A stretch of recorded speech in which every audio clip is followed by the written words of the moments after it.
नमस्कार, VK news में आपका स्वागत है और मैं हूं युधिष्ठिर उपाध्याय। इस वक्त मौजूद हूं मैं बीजेपी के केंद्रीय जो कार्यालय है उस पर मौजूद हूं, क्योंकि वोटिंग खत्म होने के बाद, लोकसभा वोटिंग खत्म होने के बाद पीएम मोदी ने कैबिनेट मिनिस्टरों के साथ एक बैठक की और बैठक के साथ डिनर भी किया। लेकिन हमारे साथ मौजूद हैं एक बीजेपी के बड़े कार्यकर्ता, हमारे साथ मौजूद हैं, उनसे जानते हैं कि इस पूरे जो बैठक हुई इसमें क्या क्या हुआ सर। जी हमारा नाम आचार्य सियाराम सारस्वत है। वैसे हम वृंदावन से बिलोंग करते हैं, वैसे शालीमार बाग दिल्ली में रहते हैं। और बीजेपी में श्री साहब सिंह वर्मा जी थे, तब से ही हम एक्टिव हैं ठाकुर जी की कृपा से। और देखो, मोदी जी ने आज जो मीटिंग किया है, मोदी जी ने कभी जितने भी चुनाव समय चला तो उसमें ये नहीं बोला मोदी जी ने कि हम जीतेंगे, कि कितना सीट आएंगी, ऐसा कुछ नहीं। डॉक्टर हर्षवर्धन जी बता रहे थे, चांदनी चौक से वही खड़े हुए हैं, तो बता रहे थे कि हम लोग जब बैठते हैं तो कभी भी मोदी जी इस बात के लिए नहीं कहते कि हमारी कितना सीट आएंगी, कि हमको कैसे क्या करना है, ऐसा नहीं। वो पहले से रूपरेखा ये बना के रखते हैं कि पहले 100 दिन में हमको क्या क्या काम करना है।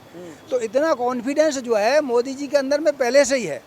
और रही बात ममता जी वाली, कि ममता दीदी कहती हैं कि भाई ये जो है ईवीएम का चक्कर है, ये है वो है, तो कहने का तात्पर्य क्या है कि जैसे कि एक बार जंगल में चुनाव हुआ, तो जंगल में जो चुनाव हुआ तो किसी ने कहा कि हम जंगल के जितने जीव जंतु हैं सबको जो है कंबल बांटेंगे और किसी को भी ठंडी नहीं लगेगी।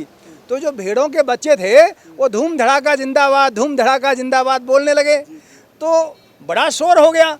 अब जैसे कि राहुल जी ने कह दिया कि भाई हम 72 हज़ार देंगे, तो ऐसे ही जो है वो भी बोला कि हम एक एक कंबल बांटेंगे सबको, धूम धड़ाका जिंदाबाद। तो भेड़ जो है बोली बच्चों से, अरे ज़्यादा खुश मत हो, ज़्यादा खुश होने की बात नहीं है। तो भेड़ों के बच्चे बोले क्यों खुश क्यों नहीं हो, ये तो अच्छी बात है, आज तक किसी ने हमारी सुनी नहीं। बोले कि बेटा सुनी नहीं, आज तक ऐसा है कि जो कंबल बटेंगे ना, वो ऊन जो है वो आप लोगों के ही शरीर से निकलेगी, तब जा कर के आपको भी कंबल मिलेगा और आपकी ही ऊन से दूसरे वालों को भी कंबल मिलेगा। तो ये जो है, अब कहते 72 हज़ार, अरे इनको ये तो पता नहीं है कि आम कहाँ पे उगता है, नींबू कहाँ उगता है, पीपल का पेड़ कैसा है, बरगद का पेड़ कैसा है, इनको ABCD कुछ पता नहीं है। तो ये कहाँ से 72 हज़ार और 75 हज़ार करेंगे। इन्हीं के पिताजी का कथन था, राजीव गांधी कहते थे कि हमारे और भी पुरानी सरकार ये कांग्रेस वाली आई हैं, वो कहते थे कि 100 रुपये दिल्ली से चलता है तो किसान के खाते में 1 रुपये मिलता है। तो ये तो उनका कहना था, और आज की डेट में मोदी जी का कहना है कि यहाँ से 100 रुपये चलता है तो किसान के खाते में पूरा का पूरा, ये नहीं कि 99.99 नहीं, पूरा का पूरा 100 रुपये मिलता है। ये हमारा जो है, कहते हैं सबका साथ और सबका विकास, और एक सुरक्षित, एक बिल्कुल ईमानदार सरकार वाली स्थिति जो है, आज किसान को फ़ायदा मिल रहा है, हर व्यक्ति हर वर्ग को फ़ायदा मिल रहा है। तो एक सवाल और है कि एग्जिट पोल जो आए हैं उसके बाद से कहीं ना कहीं बीजेपी के खेमे में खुशी की लहर तो है ही है और जश्न की तैयारी भी चल रही थी, हमने देखा है। लेकिन एक सवाल है मेरा कि ये कह रहे हैं, विपक्षी कह रहा है कि भाई ये तो मनोरंजन का साधन है, एग्जिट पोल जो है तो मनोरंजन है, कुछ नहीं, ऐसा कुछ नहीं है, इतनी सीट कहाँ मिलेंगी। भाई ऐसा है ना, वो कहते हैं कि कोई जो है ना बाल कटवा रहा था तो बोला कितना बाल बचा है, कि बस बस आए सरकार सामने ही आपके। तो ऐसा है कि ये तो अभी की बात है, सन 2000 कह सकते हैं कि 2010 और 12 की बात है। तो उस समय जो है, हम वोडाफोन एस्ट्रोलॉजर भी हैं कह सकते हैं आप जो है, तो ऐसे ही कोई कॉल आया, तो बात होती रही पौना 1 घंटा, और पौना 1 घंटे बाद में जैसे हम जो भी बिहारी जी की इच्छा से बताते गए, वो लेडीज सामने वाली एक्सेप्ट करती रहीं।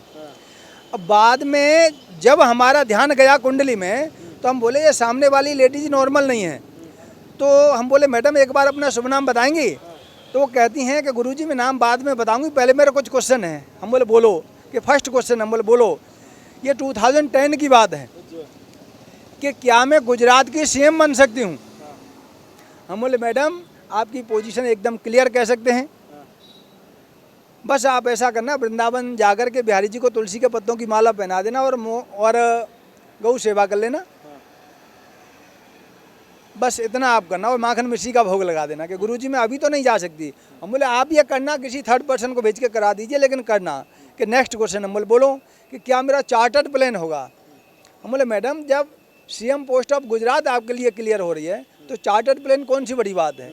और फिर उनके कुछ क्वेश्चन थे पर्सनल, वो हमने अंडरग्राउंड कर दिए, कहने का तात्पर्य। और बाद में जब कॉल डिस्कनेक्ट हो गया तो बाद में पता चला वो आनंदीबेन से हमारी बात हो रही थी, जो कि वही जो है और गुजरात की सीएम बनी। तो ये बात कन्फर्म है। आप देख सकते हैं ये जो है ना आर्यावर्त टीवी के उसमें भी देख सकते हैं, हमारा यूट्यूब पे देख सकते हैं कि 2015 में गुजरात का जब चुनाव होने वाला था उससे पहले ही हम बता दिए थे। वो कह रहे थे कि गुरुजी आपका क्या विचार है। हम बोले भैया यत धर्म ततो जय, जहाँ धर्म है वहीं जय है। जहाँ गौ माता की सेवा हो रही है, जहाँ चारों ओर जय जयकार हो रहा है, धर्म की ध्वजा जहाँ चारों ओर लहरा रही है, तो वहाँ पे तो आनंद ही आनंद है। तो वो बोले कि कैसे।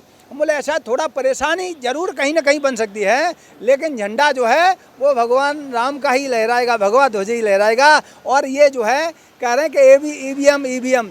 अरे भैया जब राजस्थान में इतना वोट पड़ गया आपका, राजस्थान जीत गए, मध्य प्रदेश में, छत्तीसगढ़ में जीत गए, तो उस समय आपको ईवीएम याद नहीं आ रही थी है, आज ईवीएम याद आ रही है। अरे भारत की जनता क्या सो रही है क्या? अरे आज भारत की जनता को पूछो कि 2014 से पहले 60-70% लोग जो है मिस कॉल मारते थे, आज 95% लोग वीडियो कॉलिंग करते हुए मिलेंगे आपको। तो बोलो क्या ये आनंद वाली बात नहीं है जनता के लिए?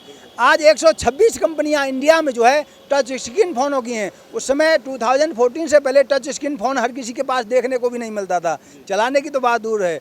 एलईडी बल्ब जो है कितना कॉस्टली था, आज 50 रुपये में एलईडी बल्ब मिल रहा है।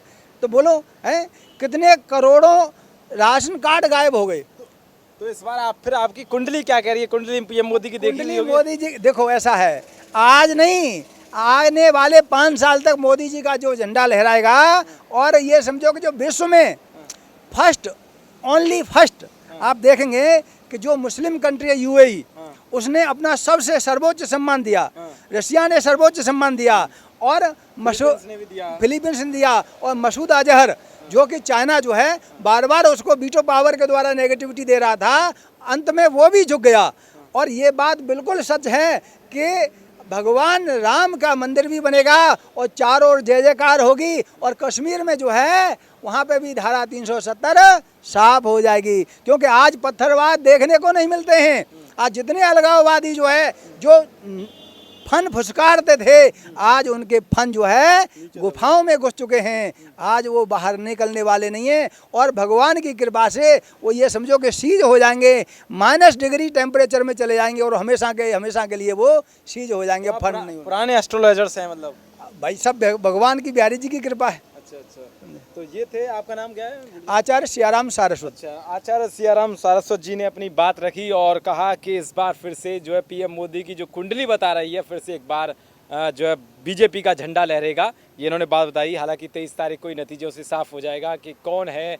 और एग्जिट पोल तो साफ कह रहे हैं कि 300 के बाद फिर एक बार मोदी सरकार ये सामने आ रही है। हालांकि विपक्ष ने भी रोना शुरू कर दिया है ईवीएम को लेकर।